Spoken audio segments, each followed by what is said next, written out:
Video app introduction. This function requires inserting a memory card first.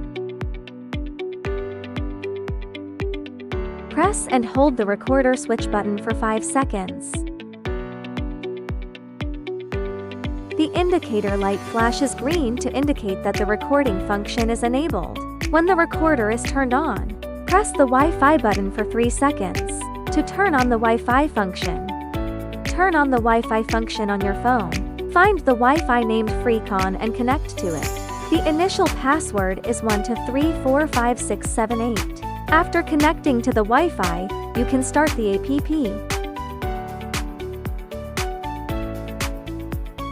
For more functions, can be set in the settings function in the upper right corner.